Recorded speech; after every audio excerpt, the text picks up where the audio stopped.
Je ne crois pas non plus que les Iraniens aient jamais voulu la bombe atomique pour nous menacer, nous les Juifs,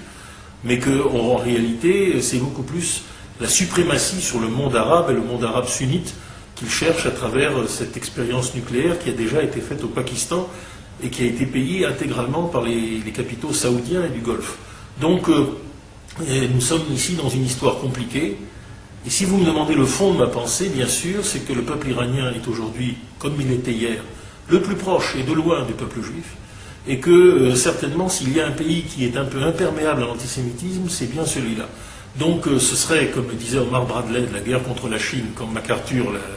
l'agitait tous les jours, une guerre avec l'Iran serait the wrong war at the wrong moment with the wrong enemy. Et ajoutant, Bradley disait with the wrong means, parce qu'il ne voulait pas d'armes nucléaires. Mais là, il n'en est pas question. Mais en tout cas, effectivement, la pire des choses que nous pourrions faire, c'est la guerre à l'Iran. Il faudra l'éviter. Mais on n'est pas toujours libre d'éviter que des imbéciles fassent déborder les choses. Aujourd'hui, quand même, puisque je suis dans les propos incorrects, je continue,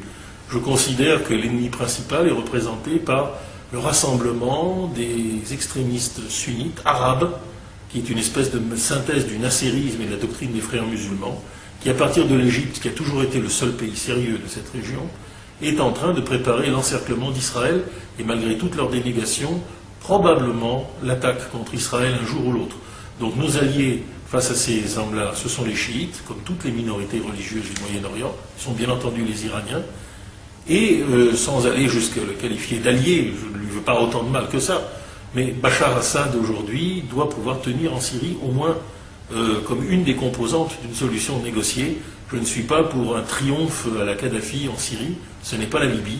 et nous serions immédiatement les témoins d'un massacre généralisé des Alaouites et en fait des chrétiens, hypocritement, par cette majorité sunnite